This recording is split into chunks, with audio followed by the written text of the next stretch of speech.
100 पहाड़ों से घिरा हुआ सारंडा का वन। तो जब आने के क्रम में हमने देखा कि सिर्फ लोग हमारे जंगलों को, हमारे वनों को केवल दिग्भ्रमित करने का काम करते हैं, बल्कि यहाँ तो इतनी खूबसूरत है कि प्रकृति का एक अद्भुत नजारा है। अभी हम लोग सावन में खेती करेंगे, लेकिन इन पहाड़ों में देख रहे इस महीना में भी खेती हो रहा है। इतनी खूबसूरत है हमारी माटी।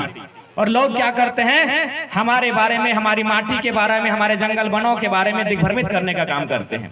तो सबसे पहले मैं धन्यवाद करना चाहूंगा आयोजन कमेटी का, जिनके माध्यम से आज का ये कार्यक्रम हमारे सम्मुख बैठी हमारी माताएं बहनें, जिनके उपस्थित होने से हमें बल मिलता है, हमें शक्ति मिलती है। धन्यवाद तमाम प्रेस मीडिया बंधुओं का, क्योंकि प्रेस मीडिया का हमेशा योगदान रहता है। और बिल्कुल आप किसी क्षेत्र से रहे, बहुत सारे प्रेस ऐसे भी हैं जो खुल के कहते हैं कि हम लोग आपके राज्य के नहीं हैं, फिर भी लड़ाई में आपके साथ हैं, क्योंकि जेन्युइन है, हम कहीं गलत नहीं है। बहुत सारे मीडिया बंधु ऐसे हैं जो कहते हैं कि हाँ हम लोग यहाँ आके रहते हैं, लेकिन हम भी चाहते हैं पहला अधिकार किसी को मिले, झारखंड को मिले। हमारी लड़ाई कहीं गलत नहीं है, क्योंकि बंगाल बंगालियों का है, बिहार बिहारियों का है, उड़ीसा उड़िया का है, तो झारखंड सबका नहीं।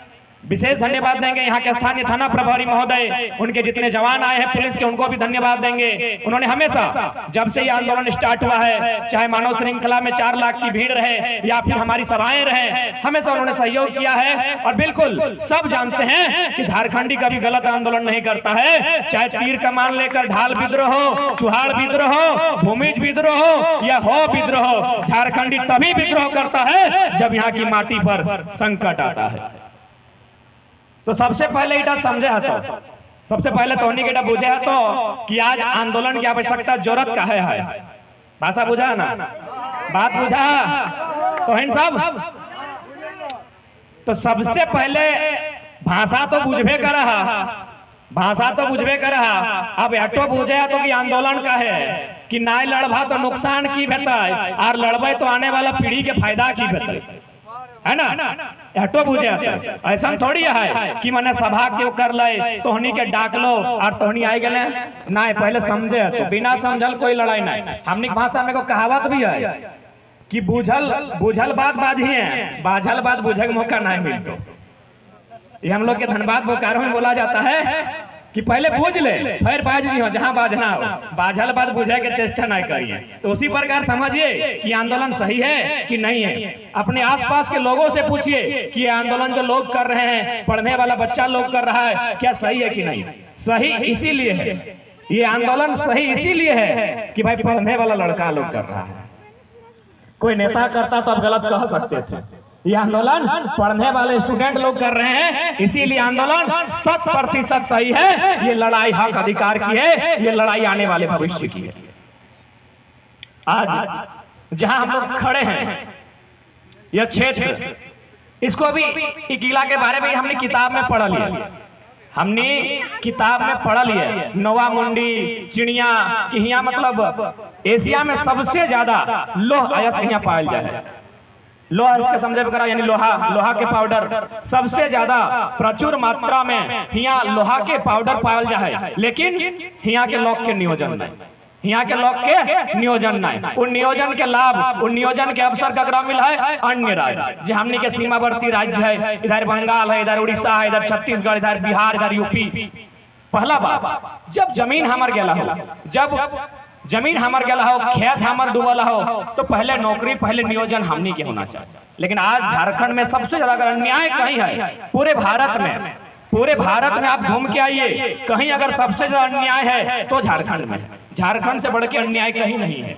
उदाहरण के लिए आपके यहाँ चांडिल का डैम है, सुना है ना आपने? चांडिल डैम एगो यहाँ अगर बात सुना ला ना, चांडिल डैम में लगभग 84 मौजा विस्थापन हुआ है। 84 मौजा यानी 84 को गाँव गिन लेते हैं, यानी 84 गांव। उस डैम के बनने के समय 84 को गांव खाली, मैंने खाली क्या, उस डैम का पानी में 84 को गांव डूब गया। एक दो को नहीं, आप लोग कितना गांव घूमे हैं? ज्यादा से ज्यादा 4 गो 5 गो, एगो बाप घर, एगो ससुर घर, एगो मौसा घर, एगो मामा घर, एगो नाना घर, इससे ज्यादा नहीं ना। 84 को गांव डूब गया है। एक दो को नहीं माताओं बहनों, 84 गांव डूब गया है उस चांडिल डैम बनने में। अब एक मेरा सवाल है यहाँ के पत्रकार बंधुओं से भी और प्रशासनिक टीम से भी कि पहले आप एक मानवता के नाते सुने। मानते हैं आप लोग सरकार के लोग हैं, आप लोग पर दायित्व रहता है, ड्यूटी करने के लिए आपको फोर्स किया जाता है, लेकिन जनता गलत नहीं। आप थोड़ा सा मानवता के नाते जहाँ है वहीं बैठ कर सुनिए। 84 गाँव डूब गया है भाई, एगो दोगो नहीं, 84 गो गाँव। उस चांडिल का डैम बनने में 84 गो मौजा यानी लगभग मोटा मोटी 84 गो गाँव गिनते हैं डूब गया है। डैम क्यों बना? बिजली के लिए ना। डैम काहे बना? बिजली बनने के लिए। चलिए ठीक है, हम लोग 84 को नहीं 184 गांव भी डूब जाए दुख नहीं है, बिजली बना रहे बनाइए। तो उस बिजली का लाभ किसको मिलना चाहिए? अरे भाई जिनका झारखंडियों को बाद में, धनबाद और बोकारो वाला कहे लेगा जी 84 को गांव डूबा है चांडिल में, तो पहले चांडिल वाला को मिलना चाहिए ना। हम झारखंड को भी नहीं मिलेगा, कहे भाई मेरा घर नहीं डूबा है, धनबाद बोकारो का डैम में नहीं डूबा है, और डूबा है तो जिस डैम में डूबा है उस डैम से लाभ मिलेगा। तो पहले लाभ अगर किसी को मिलना चाहिए था उन 84 गांव को, जो गांव डूब गए हैं उस डैम के बनने से। लेकिन यहाँ क्या हो रहा है कि हमर पानी हमर पसीना और बिजली जले तो शेख हसीना। पानी हमारा डैम का, चांडिल डैम, धनबाद में माथेन डैम, पंचेत डैम, आपका बोकारो में टेनू घाट डैम, कोणार्क डैम, यहाँ पानी, उस पानी से बिजली बनता है और बल्ब जलता है बांग्लादेश की महारानी यानी प्रधानमंत्री शेख हसीना का नाम है, वहां चलता है। इतना अन्याय दुनिया में कहीं नहीं होता है। इसी अन्याय के खिलाफ हम लोग लड़ने के लिए आए हैं। हमें बांग्लादेश से नहीं, यदि आपको बिजली देना है तो ऑस्ट्रेलिया अमेरिका को दीजिए, लेकिन पहले उन घरों में बिजली रोशन होनी चाहिए जिनका खेत खलिहान गांव का गांव डूब गया है, उनको रोशन कीजिए आप पहले। आज सारे जितने भी खनिज संपदाएं 40% खनिज एकाएक खाली हमारे झारखंड में। पूरा हिंदुस्तान में इतना राज्य है, कहीं बालू है तो कहीं सूखा पहाड़ है, लेकिन हमने पहाड़ के नीचे भी खनिज है 40%, यानी 100 में 40 संसाधन हमने राज्य के दे, हमने राज्य सिर्फ दे रहा है। लेकिन बदले में हमने यहाँ भुखमरी, हमने यहाँ पलायन, हमने के यहाँ विस्थापन, सही टेका लड़ाई लगाए कि आज नहीं लड़मे तो आने वाला दिन क्यों लड़ लियो ना बात, क्या कि आसान ना हो। आज झारखंड 21 साल के भेल है, 21 साल यानी जवानी की अवस्था। लोग यदि जवानी में नहीं लड़ पाएंगे तो क्या बुढ़ारी में लड़ेंगे?